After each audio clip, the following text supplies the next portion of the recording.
우리 옆에 분들하고 인사해 볼까요? 잘 오셨습니다. 네.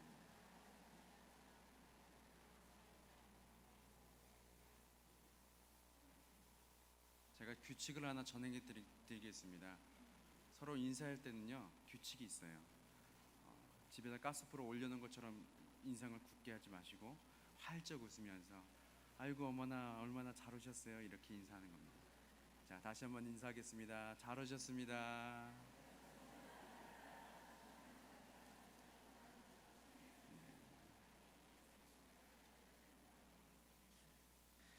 우리 서로의 모습들이 예수 그리스도의 모습이잖아요. 아멘. 네, 우리 예수님 대하듯 활짝 웃으면서 인사하시길 소망합니다. 제목을 한번 같이 따라해 보도록 하겠습니다. 유월절을 지키는 것이 주는 의미. 한 번 더 따라해 볼까요? 유월절을 지키는 것이 주는 의미. 이 세상에 얼마나 많은 종교가 있을까요? 그리고 저마다 다 진리가 있다고 얘기합니다.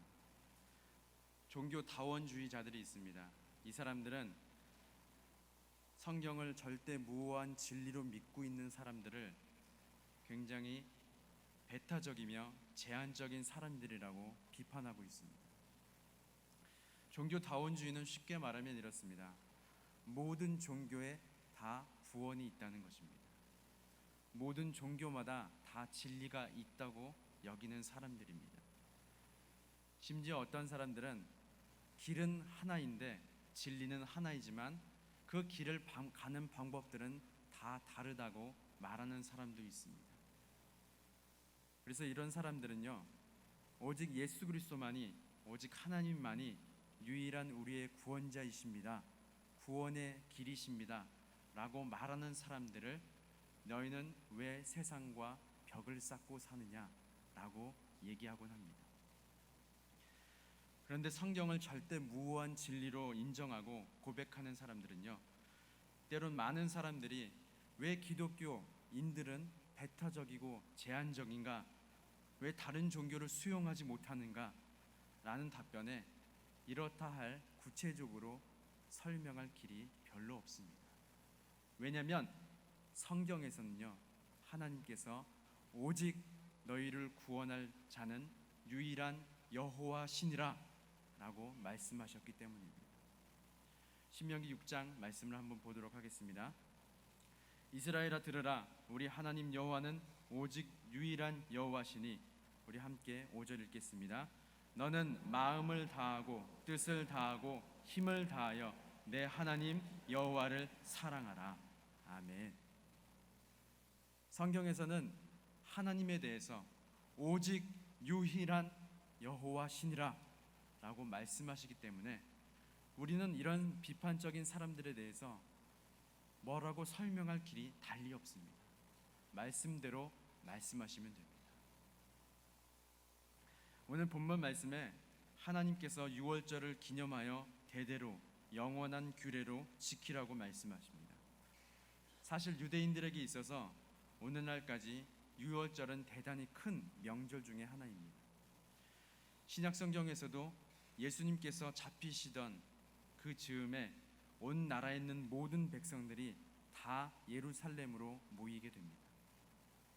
이스라엘에 각지 흩어져 있는 이스라엘 백성들뿐만 아니라 타국에 있는 이스라엘 백성들까지도 예루살렘으로 모이러 들어오게 됩니다.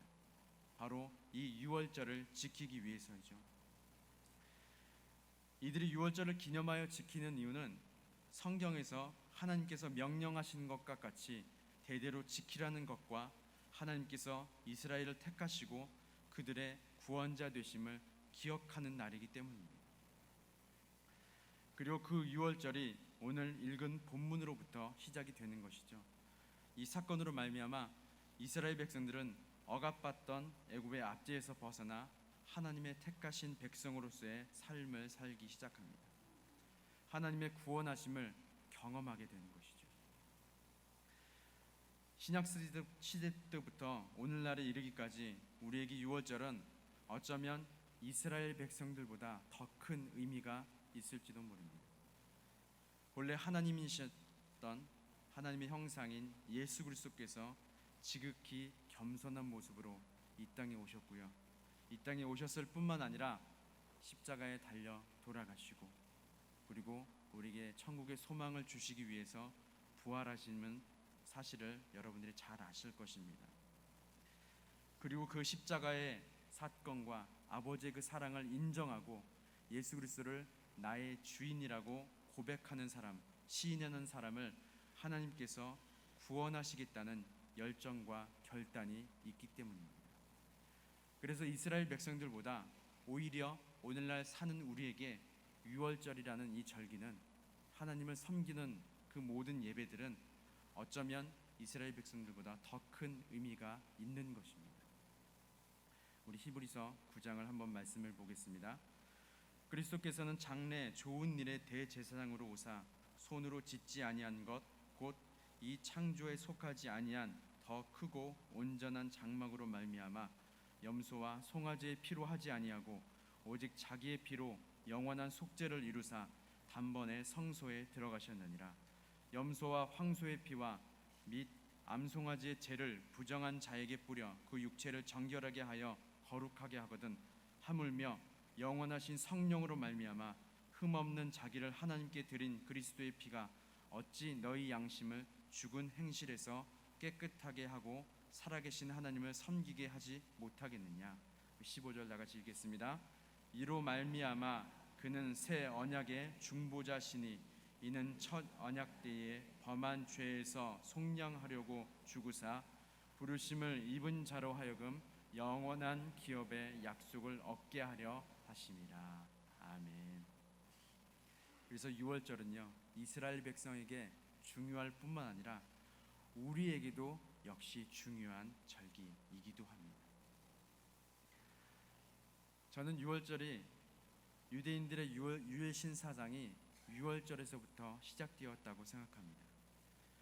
이 유월절 사건은요, 단순히 이스라엘 백성을 구원하시는 하나님, 이스라엘 백성들을 애굽의 압제에서 구원하시는 하나님, 그것을 말하는 것에 그치지 않고 오직 이스라엘을, 자기의 백성을 구원하시는 하나님이 유일하시다라는 사건이 바로 유월절의 사건이기 때문입니다. 오늘 그 내용을 하나씩 살펴보도록 하겠습니다. 유월절의 사건은 애굽의 10번째 재앙이었죠. 그 전에 9가지의 재앙이 있었습니다. 애굽에게 내린 하나님께서. 그런데 우리가 여기서 한 가지 의문을 가질 수 있습니다. 어떤 의문이냐면, 왜 하나님께서는 9가지 재앙을 내리신 후에 10번째 재앙을 내리셨을까요? 다시 말해서 애굽이 이제 더 이상 도저히 하나님을 인정하지 않을 수 없는 그런 10번째 재앙, 10번째 재앙이 처음부터 나오면 이스라엘 백성은 첫째 재앙으로 말미암아 해방되었을 것이잖아요. 그런데 왜 하나님께서 굳이 9가지의 재앙을 내리시고 10번째 재앙을 내리셨을까요? 창세기에 보면요, 아브라함이 하나님의 부르심을 따라서 본토 친척 아비집을 떠나 하나님께서 보여주실 땅으로 한 걸음씩 전진해 갑니다. 그런데 그렇게 약속의 땅으로 한 걸음씩 가다가 가뭄이 들었어요. 근데 먹을 것도 없고 양식도 없어서 애굽 땅으로 내려갑니다. 근데 애굽 땅으로 내려갔는데 자기 부인 사라가 너무나 아름다운 거예요. 왕에게 뺏길까 두려운 겁니다. 뺏길 뿐만 아니라 뺏을 때는 그 남편을 죽이거든요. 모든 역사가 다 그렇습니다. 다윗도 밧세바 남편을 죽였죠. 본인이 죽을까 두려워 사라를 누이라고 속입니다. 그럴 때 하나님께서 바로에게 나타나시죠. 우리 창세기 12장 보겠습니다. 여호와께서 아브라함의 아내 사라의 일로 바로와 그 집에 큰 재앙을 내리신지라. 바로가 아브라함을 불러 이르되 내가 어찌하여 나에게 이렇게 행하였느냐? 내가 어찌하여 그를 내 아내라고 내게 말하지 아니하였느냐? 내가 어찌 그를 누이라 하여 내가 그를 데려다가 아내를 삼게 하였느냐. 내 아내가 여기 있으니 이제 데려가라 하고 20절 같이 읽겠습니다. 바로가 사람들에게 그의 일을 명하매 그들이 그와 함께 그의 아내와 그의 모든 소유를 보내었더라. 아멘. 아브라함의 때와 같이 모세의 때에 이스라엘 백성들도 바로에게 하나님께서 직접 찾아가셔서 큰 재앙을 한번 내리시면 아브라함 때와 같이 그냥 한 번에 더군다나 먹을 양식과 소유들도 챙겨서 보내지 않았을까요? 이렇게 했으면 얼마나 좋았을까요? 애굽 사람들에게도 좋고 이스라엘 사람들에게도 좋고. 아니면 그냥 하나님께서 바로의 마음을 움직이셔서 그냥 보내면 얼마나 좋아요. 9가지의 재앙을 말씀하실 때마다 덧붙여서 나오는 말씀이 뭐냐면 하나님께서 바로의 마음을 완악하게 하였다라는 것입니다. 그냥 하나님께서 완악하게 하지 말고 편하게 마음을 돌리셔서 이스라엘 백성들을 내보내면 얼마나 좋냐면, 하지만 하나님께서는 굳이 9가지의 재앙을 내리신 이유가 있다는 것입니다. 하나님께서 내리신 이 재앙들은요, 먼저는 애굽 사람들에게, 그리고 두 번째로는 이스라엘 백성에게 큰 의미가 있습니다. 애굽의 9가지의 재앙은 사실 애굽의 주된 9가지의 재앙에 해당되는 신들을 하나씩 무너뜨린다는 의미가 있습니다. 애굽의 주된 9가지에 해당되는 신들이 무엇일까요? 어떤 신들일까요? 사실 잘 모르셔도 됩니다. 그런데 고대의 모든 나라의 신들은요, 오늘날도 마찬가지고요, 다 무엇과 밀접한 관련이 있을까요? 바로 그들의 삶과 깊은 연관이 있습니다. 태양의 신, 작물의 신, 농사의 신, 다산의 신, 동물의 신 등등 그들이 먹고 살고 하는 문제와 깊은 관련이 있다는 것입니다. 하나님께서 이런 애굽의 신들을 무너뜨리셨다는 것은 이 애굽 사람들에게 그냥 단순히 우리가 섬기던 신이 무너졌어 이런 의미로 다가오지 않습니다. 내 삶이 무너졌구나 라고 다가왔을 것입니다. 왜냐하면 내가 이런 삶을 살기 위해서 누구를 섬기는 거예요? 이거와 관련된 신을 섬기는 거잖아요. 그럼 이 신이 무너졌다는 것은 어떤 의미가 있냐면, 내가 애굽에서 더 이상은 먹고 살기 힘들겠구나, 그들의 삶과 밀접한 관련입니다. 바꿔 말하면 하나님께서 9가지의 재앙을 내리셔서 한 가지 신들을 무너뜨리셨다는 것은 그들의 삶들을 하나씩 무너뜨리는 것과 같다는 것입니다.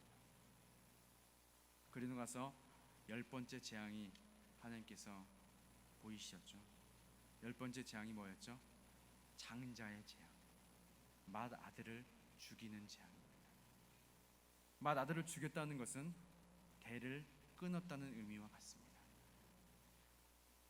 고대 사람들은요, 대가 끊어졌다는 것은 그 가문에 더 이상 생명이 끊어졌다라고까지 의미를 부여합니다. 바꿔 말하면 10번째 재앙은 하나님께서 생명을 빼앗는 재앙입니다. 그렇다면 이스라엘 백성들에게는 이 10가지의 재앙이 어떤 의미로 다가왔을까요? 어떤 의미로 다가왔을까요? 그냥 와, 우리 하나님 대단해, 지금까지 430년 동안 우리를 억압하고 종노릇하고 때리고 핍박하고 그런 애굽을 물리치셨어, 역시 우리 하나님 멋지셔, 하나님 할렐루야, 이렇게 했을까요? 그렇게 할 것 같죠. 사실은 근데요, 이스라엘 사람들은 애굽 사람들과 별반 다르지 않았을 것 같습니다. 이스라엘 사람들이 애굽에 종노릇한 기간이 몇 년일까요? 430년입니다. 10년이면 뭐가 변해요? 강산이 변해요. 430년이면 애굽 사람의 삶이 바로 이스라엘 사람들의 삶입니다. 430년이면요, 그들이 믿었고 따르던 신이 바로 이스라엘 사람들이 믿고 따랐던 신이었습니다. 바꿔 말하면 하나님께서 애굽 사람들에게 9가지, 10가지의 재앙을 내리실 때 애굽 사람들의 삶이 하나씩 무너져 나갈 때 이스라엘 사람들의 마음도 하나씩 무너져 갔을 것입니다. 우리가 믿고 따랐던, 애굽 사람들이 믿고 따랐던 농사에 관련된 신이 무너졌을 때 애굽 사람들뿐만 아니라 이스라엘 사람들의 마음도, 그렇다면 이제 뭘 먹고 살지? 우리는 어떻게 살아야 하지? 걱정이 되었겠어요, 안 됐겠어요? 마찬가지였을 것입니다. 그리고 10번째 재앙에 가서 동일하게 이스라엘 백성들은 하나님께서 명령하신 대로 문설주에 어린 양의 피를 발라 하나님이 그 집을 내가 그냥 넘어가겠다라는 유월절의 사건이 있게 되는 것이죠. 그 유월절의 사건이 오늘 본문의 13절에 나와 있습니다. 우리 다시 한번 말씀을 읽도록 하겠습니다. 시작. 내가 애굽 땅을 칠 때에 그 피가 너희가 사는 집에 있어서 너희를 위하여 표적이 될지라. 아멘. 13절. 내가 피를 볼 때에 너희를 넘어가리니 재앙이 너희에게서 내려 멸하지 아니하리라. 아멘.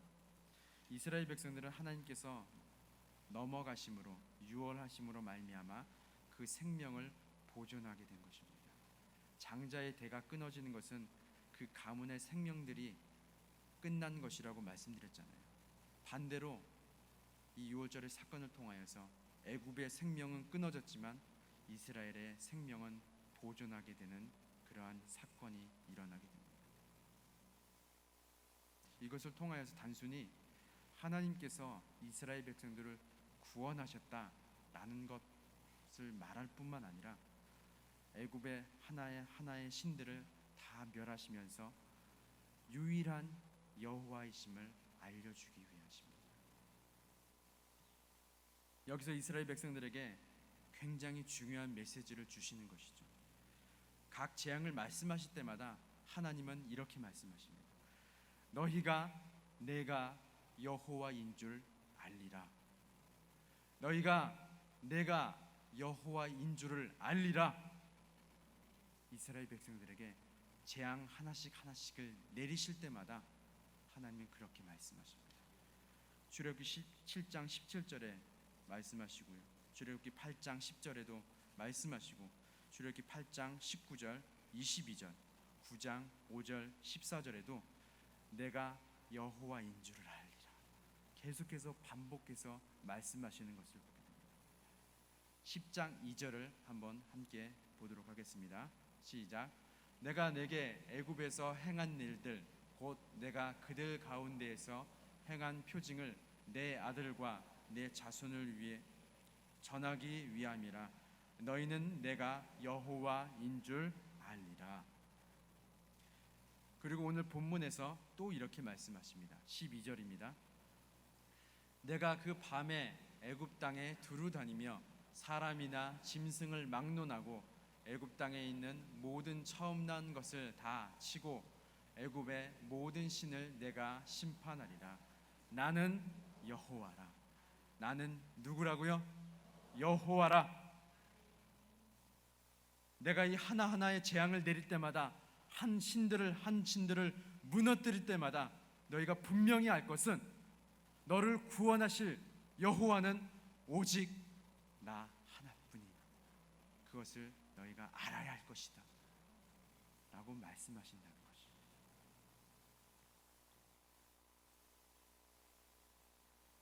예전에 큰 교회에 성가대 하시는 성가대로 이제 남자 성가대 분이 한 분 계셨는데 집사님이셨어요. 어느 날 본인이 믿음이 떨어진 것 같습니다. 그래서 절대 그러시면 안 됩니다. 점을 치러 갔어요. 자신의 안위가 걱정이 돼서. 그것도 용한 점쟁이에게 갔습니다. 용한 점쟁이는 어떤 점쟁인가요? 귀신 들린 점쟁이 아시죠, 여러분들? 모르셔야 되는데 다시 아시죠? 네. 용한 점쟁이입니다. 찾아갔습니다. 기도하진 않고 조마조마한 마음으로 찾아갔습니다. 그런데 그 문을 쫙 열자마자 이 점쟁이가 나가세요. 당신 여기 들어오면 안 됩니다. 이렇게 얘기합니다. 황당하잖아요.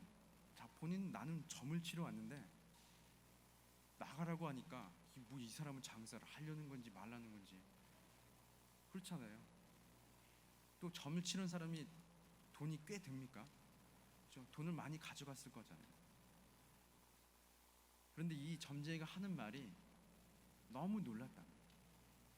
당신 안에 나보다 더 큰 이가 계시는데 내가 어떻게 당신 점을 칠 수 있겠습니까? 이 성가대에 계시던 집사님이요, 너무 감동이 된 거예요. 신앙생활하면서 과연 내 안에 하나님이 계신가? 하나님께서 나와 동행하시는가?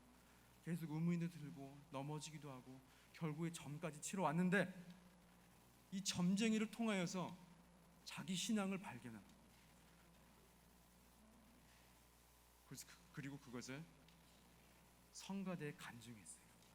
이 봐봐, 내가 믿음이 떨어져서 용한 점쟁이한테 갔는데 이 점쟁이가 나보고 뭐라 그랬는지 알아? 들어오지 말래. 자기보다 더 큰 이가 내 안에 계시되고 당신은 들어오면 안 됩니다. 당신에게 점을 칠 수 없습니다. 이렇게 얘기했대. 얼마나 은혜스러워요. 그런데 며칠 후에 이 점집이 망했습니다. 왜 망했을까요? 성가대원들이 다 그 점집에 찾아간 거예요. 뭐 하기 위해서? 자기 안에 하나님이 계신가 안 계신가? 점집이 망해버렸습니다. 딴 곳을 이사 갔습니다.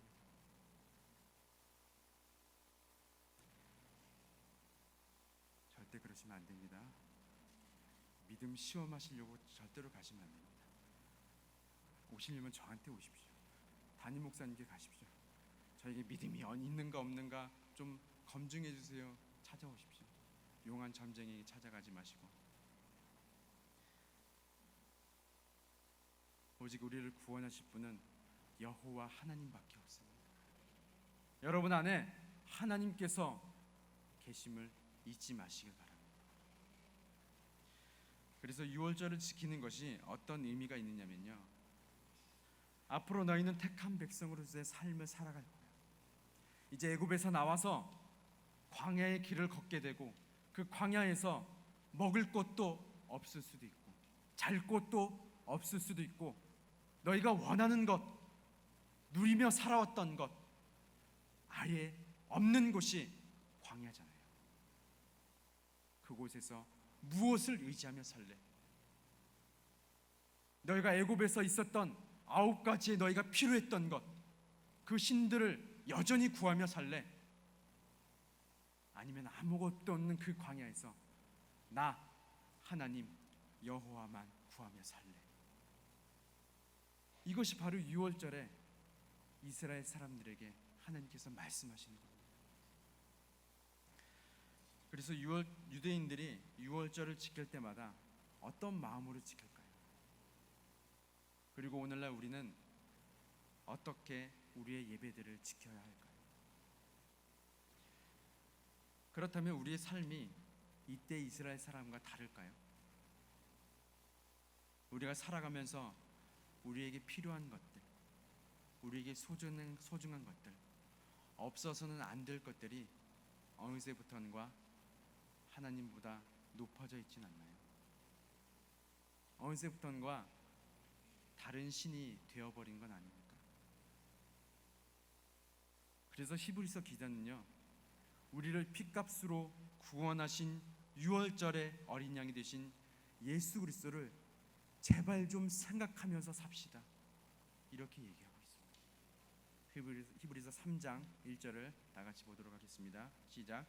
그러므로 함께 하늘의 부르심을 받은 거룩한 형제들아, 우리가 믿는 도리의 사도이시며 대제사장이신 예수를 깊이 생각하라. 너희가 때로는 너희가 믿는 것들, 너희가 익숙한 것들, 그런 신앙을 쫓아가고자 하는 모습들이 있지만 우리를 위하여서 유월절에 피를 흘리신 유일하신 구원자이신 예수 그리스도를 깊이 좀 생각하자. 제발 깊이 좀 생각했으면 좋겠다. 이것이 히브리서의 내용이잖아요. 하나님의 음성을 듣는 법이라는 책을 쓴 조이 도우순이라는 분이 계셨습니다. 이분이 얼마 전에 돌아가셨는데요. 꽤 되셨죠. 이분이 쓴 책의 내용 중에 이런 내용이 있습니다. 커피를 너무 좋아하셔요. 이분이 아침에 일어나면 커피를 마시고, 아침 먹고 마시고, 점심 먹고 마시고, 저녁 먹고 또 마시고, 생각날 때 또 마시고. 그런데 어느 날 이런 생각이 들었답니다. 내가 하나님보다 커피를 더 좋아하나? 그런 생각이 들었대요. 그래서 이분은 과감하게 커피를 끊었답니다. 내가 하나님보다 커피를 더 먼저 찾고 커피를 더 좋아하는 것 내가 끊어야 되겠다. 저는 못 끊습니다. 그런데 이분은 과감하게 끊었다는 것입니다.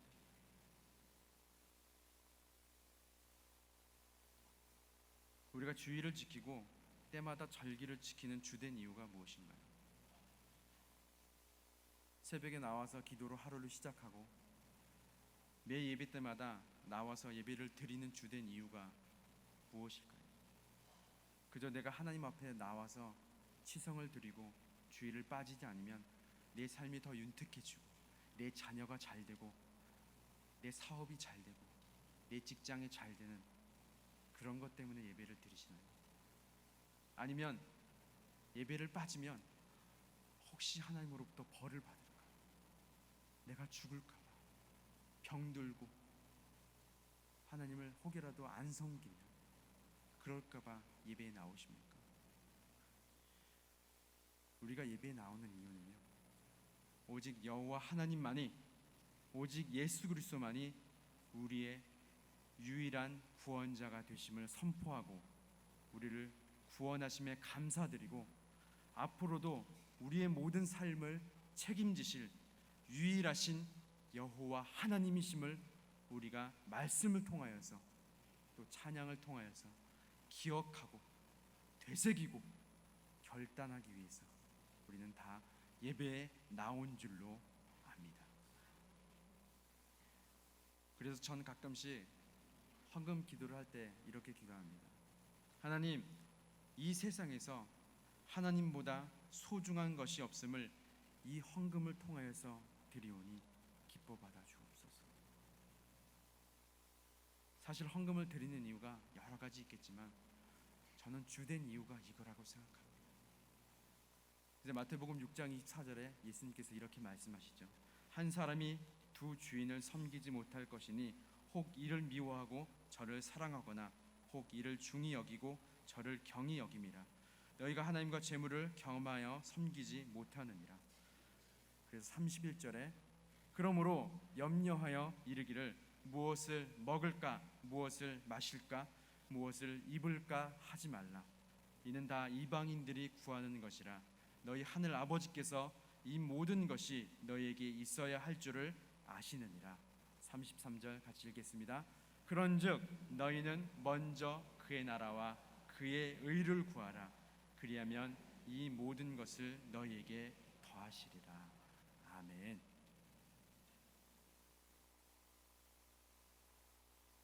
무엇을 먹을까 무엇을 마실까 염려하지 마. 이거는 다 이방인들이 구하는 것입니다. 이것은 다 애굽의 신들을 섬기는 애굽 사람들이 구하는 것이다. 이것들은 다 너희를 구원하지 못해. 아무리 염려한다고 해서 너희들을 절대로 구원할 수 없어. 너희의 삶을 책임지고 너희의 삶을 이끄시고 너희와 함께하는 유일한 여호와 하나님을 먼저 구하라. 예수님께서 그렇게 말씀하시는 것입니다. 그래서 헌금 시간 자체가 하나님 앞에 드리는 지극히 순전한 온전한 경배인 거예요. 하나님, 내가 내 삶에서 어쩌면 가장 소중하다고 여길지도 모르는 이 돈을 하나님 앞에 드립니다. 금액은 중요하지 않아요. 이것으로 말미암아 저는 하나님이 가장 소중한 것을 믿음으로 고백합니다. 이것이 경배잖아요. 이것이 예배잖아요. 하박국서에 보면요, 부흥이라는 단어가 나옵니다. 그런데 우리가 알고 있는 부흥과 하박국 선지자가 말하는 부흥은 많이 다른 것을 봅니다. 하박국의 내용이 어떤 내용이냐면요, 하나님께서 이스라엘 백성들을 심판하겠다고 말씀하십니다. 다른 나라를 들어서 내가 너를 심판하겠다라고 말씀하십니다. 그런데 하박국은 이해가 안 되는 거예요. 왜 이해가 안 되냐면 하나님께서 택하신 백성들이잖아요. 하나님께서 자녀 삼으셨잖아요. 애굽의 모든 장자들을 다 죽이시면서까지 이스라엘 백성들을 그곳에서 이끌어내어서 약속의 땅으로 오게 하시고 그 땅에서 이스라엘 백성들이 잘 살게 하셨잖아요. 그런데 왜 하나님께서 왜 다른 나라를 들어서 너희를 치겠다, 심판하겠다 말씀하실까요? 하박국이 이해가 안 되는 겁니다. 하나님, 우리는 하나님께서 택하신 백성이에요. 왜 우리를 심판하시려 합니까? 만약에 저와 여러분들이 이런 상황이면 어땠을까요? 저와 여러분들은 하나님이 택하신 백성이고 자녀들입니다. 믿으십니까? 그런데 어느 날 하나님께서 기도하는 중에 말씀하셨어요. 내가 조만간 너희 가정과 직장과 삶과 자녀를 무너뜨리겠다. 어떻게 하실래요? 어쩌면 하박국처럼 이렇게 얘기할지도 모릅니다. 하나님, 도대체 왜 저를 택하셨다고 말씀하시고 예수 믿으면 복이 온다고 얘기했는데 복은커녕 화를 주시려고 합니다. 하박국의 내용이 그런 내용이에요. 그런데 하박국이 3장에 가서 그 태도가 확 바뀌게 됩니다. 3장 2절을 한번 읽어보도록 하겠습니다. 시작. 여호와여, 내가 주께 대한 소문을 듣고 놀랐나이다. 여호와여, 주는 주의 일을 이 수년 내에 부응하게 하옵소서. 이 수년 내에 나타내시옵소서. 진노 중에라도 긍휼을 잊지 마옵소서. 아멘. 하박국은 주께 대한 소문을 들은 겁니다. 하나님께서는 나라를 일으키기도 하시며 나라를 망하게 하시고 슬퍼하기도 하시고 고난 중에 있기도 하시고 다 하나님의 계획과 인도하심 가운데 있다는 그 소문을 들은 겁니다. 그래서 하나님을 유일신으로 여기고 잘 따르는 백성은 하나님께서 함께 하시고 이끄시고 인도하시고 그렇지 않으면 고난과 고통을 받을 것을, 그러한 소문을 하박국이 들은 겁니다. 그래서 고백하기를 내가 주께 대한 소문을 듣고 놀랐나이다. 여호와여, 주는 주의 일을 이 수년 내에 부응케 하옵소서. 이 말은 무슨 말인지 아세요? 하나님, 제가 주께 대한 소문을 듣고 놀랐어요. 제가 하나님을 신뢰합니다. 하나님을 믿습니다. 그러니 하나님께서 이스라엘 백성에게 행하고자 하시는 그 일들을 속히 행하시옵소서. 그게 무슨 일이에요? 이스라엘이 다른 나라로 말미암아 망하게 되는 것. 이것이 하박국의 하나님 앞에 고백하는 부응이라는 단어예요. 하나님이 하실 일을 속히 일하여 주옵소서. 그것이 부응입니다. 하나님 내 안에 하나님을 섬기지 아니하고 하나님 외에 다른 것들이 있고 겉으로는 하나님을 섬긴다고 얘기하면서 동시에는 간음하고 있는 저 이스라엘들 속히 망하게 하여 주옵소서. 그 일들을 속히 부응케 하여 주옵소서. 그래서 다시는 이스라엘 백성들이 오직 유일하신 여호와 하나님만 섬기는 백성으로 있게 하여 주옵소서. 이것이 하박국의 기도 내용입니다. 그러나 하나님, 그러한 진노 중에라도 그러한 일을 행하실 때도 우리를 향한 긍휼을 잊지 말아 주옵소서. 이것이 하박국이 말하는 부응이라는 거예요. 그래서 부응은요, 우리가 하나님 앞에 우리의 삶의 부응과 우리 교회의 부응을 얘기할 때는 하나님, 우리의 삶에, 우리 교회 안에, 우리의 가정에, 우리 직장에 하나님보다 높아져 있는 것들을 하나씩 하나씩 무너뜨려 주옵소서. 하나씩 하나씩 제가 내려놓겠습니다. 부흥은 이곳으로부터 시작되는 것입니다. 여호와 하나님을 내 삶의 유일한 하나님으로 인정하기 시작할 때에 우리 삶에 부흥이 일어나는 것이죠. 그제서야 우리의 삶을 책임지시고 인도하시는 하나님을 우리가 하나씩 하나씩 경험하는 것입니다. 그것이 부흥 아닙니까? 하나님께서 어쩌면 저 여러분들이 알게 모르게 섬기고 있는 그런 우상과 하나님보다 높아져 있는 것들을 때로는 하나씩 하나씩 무너뜨릴 때가 있을지도 모릅니다.